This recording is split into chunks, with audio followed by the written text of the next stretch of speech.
Hello বন্ধুরা, আমি আজকে আবার চলে এসেছি আমাদের সিমলা মানালি ট্যুরের পরের পর্ব নিয়ে। আগের ভিডিওতে আমি শেয়ার করেছিলাম আমাদের টয় ট্রেনের এক্সপিরিয়েন্স। চলো আজকের এপিসোডে আমি চেষ্টা করব যতটা সম্ভব তোমাদের ইনফরমেশন দেওয়ার, আর সাথে ঘুরে নেব সিমলা শহরটাও।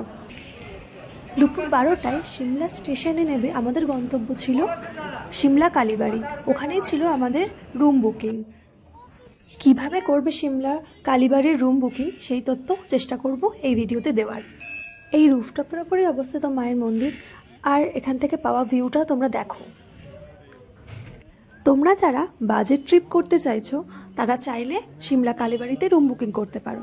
তার জন্য তোমাদের 1 মাস আগে সিমলা কালীবাড়ির মেল আইডিতে মেল করতে হবে তোমাদের সমস্ত রকম ডিটেলস দিয়ে, তোমরা কবে আসছো, কটা রুম লাগবে, এক্সেট্রা।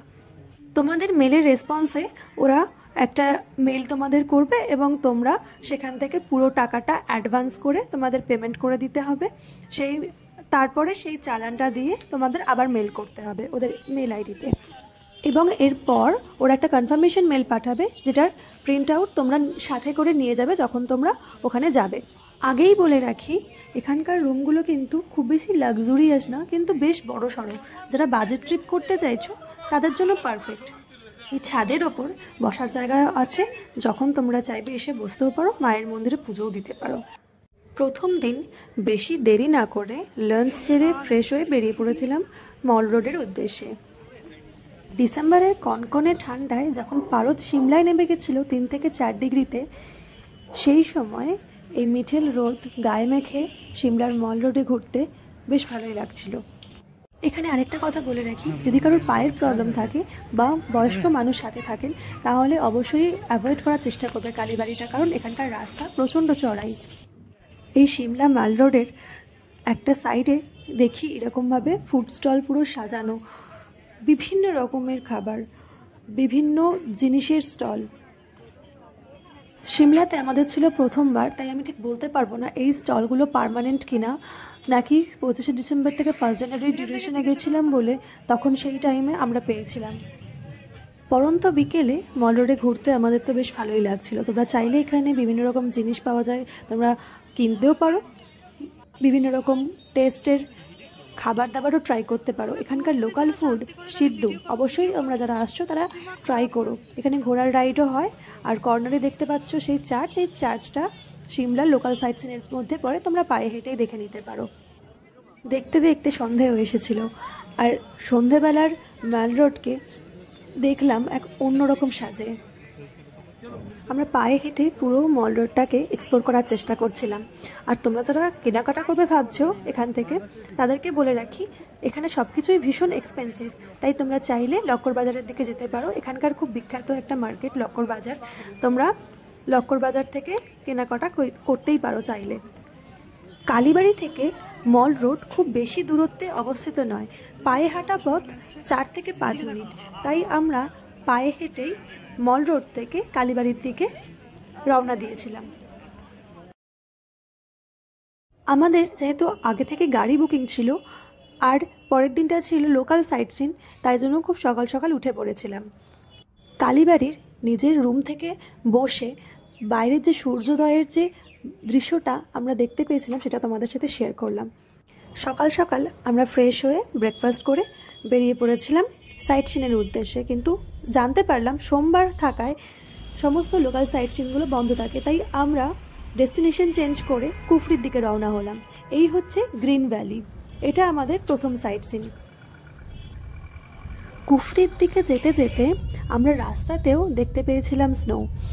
এর আগেই স্নোফল হয়েছিল 2-3 দিন আগে, এই মাসটা ছিল ডিসেম্বর, তাই খুব সম্ভবতই আমরা এক্সপেক্ট করেছিলাম স্নো পাবো, কিন্তু এসে শুনেছিলাম যে ডিসেম্বরের এখানে স্নো পাওয়া মুশকিল, কিন্তু তাও সৌভাগ্যবশত আমরা স্নো পেয়েছিলাম সিমলার কুফরিতে। তোমরা যারা স্নোয়ের জন্য আসতে চাইছো তারা ডিসেম্বরের শেষ থেকে জানুয়ারি মাস তোমরা চুজ করতে পারো। এখানে আরেকটা গুরুত্বপূর্ণ কথা বলে রাখি, তোমরা যারা আসবে অবশ্যই আগে থেকে গাড়ি বুক করে এসো। সিজনে গাড়ির রেট অতিরিক্ত মাত্রায় বেড়ে যায়, তাই আগে থেকে বুক করে আসলে তোমাদের সুবিধা হবে। কুফরিতে নেবে আমরা স্নো পয়েন্ট পর্যন্ত এসেছিলাম ঘোড়ায়। এর আর কোনো বিকল্প রাস্তা নেই, তোমাদের ঘোড়াকেই চুজ করতে হবে এই স্নো পয়েন্টে আসতে গেলে। এখানে তোমরা বিভিন্ন রকম ফুড স্টল দেখতে পাবে, এছাড়াও আপেল বাগান রয়েছে আরও সাইডে গেলে। আর তোমরা চাইলে এখান থেকে ড্রেস ভাড়া নিতে পারো এবং বিভিন্ন রকম স্নো অ্যাক্টিভিটি যেগুলো এখানে হচ্ছিলো সেগুলো তোমরা চাইলে করতে পারো। আমরা কোনো রকম স্নো অ্যাক্টিভিটি করিনি সিমলাতে, কারণ আমরা ভেবেছিলাম মানালিতেই করব। আমরা কোনো রকম অ্যাক্টিভিটি করব না বলে ড্রেস আমরা নিইনি, আমরা শুধু জুতো ভাড়া করেছিলাম। তোমরা চাইলে শুধু জুতোটাই নিতে পারো যদি তোমরা অ্যাক্টিভিটি না করতে চাও তাহলে। আমরা কোনো রকম প্যাকেজ নিইনি, জুতো ভাড়া পড়েছিল 200 টাকা পার হেড। তোমরা চাইলে এখানে ওপর দিকে মন্দির রয়েছে, সেখানে যেতে পারো, ফটো তুলতে পারো, ভিডিও বানাতে পারো, পায়ে হেঁটে তোমরা চাইলে এক্সপ্লোর করতে পারো। আমাদের এর পরের পয়েন্ট ছিল জাকু টেম্পল, তাই আমরা এখান থেকে বেরিয়ে রওনা দিয়েছিলাম জাকু টেম্পলের দিকে। এই রাস্তাটা ছিল প্রচণ্ড চড়াই, আমাদের উঠতে বেশ বেগ পেতে হয়েছিল। বলে রাখি এখানে কিন্তু বাদরের উপদ্রব প্রচণ্ড, তাই চেষ্টা করবেন হাতে করে কিছু না নিয়ে আসা, রুমাল বা চশমা এগুলো গাড়িতেই রেখে আসার চেষ্টা করবেন। এই জাকু টেম্পলে হনুমানজির যে মূর্তিটা রয়েছে সেটার উচ্চতা হচ্ছে 108 ফিট, যেটা বলা হয় the highest part of Shimla.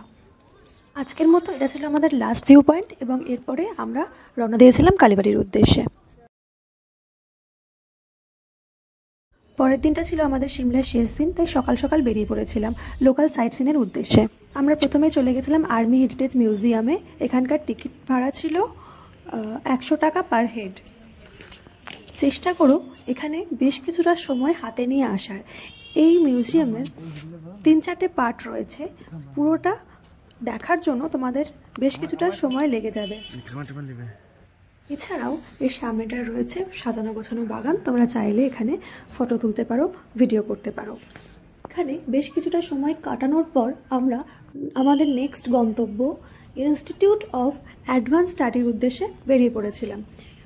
এখানে ঢোকার ঠিক মুখে রয়েছে টিকিট কাউন্টার, এখান থেকে তোমরা টিকিট কেটে তারপরে ভেতরে ঢুকতে পারবে। এরা এক একটা স্লটে 20-25 জনকে ঢোকায়, তাই আমাদের স্লট দেরি ছিল আর সেই কারণে আমরা আশেপাশে এই জায়গাগুলো ঘুরে দেখছিলাম। ইনস্টিটিউশনের ভেতরে ক্যামেরা বা মোবাইল অ্যালাউ ছিল না, তাই আমরা ভিডিও করতে পারিনি। পরের গন্তব্য ছিল সংকটমোচন টেম্পল।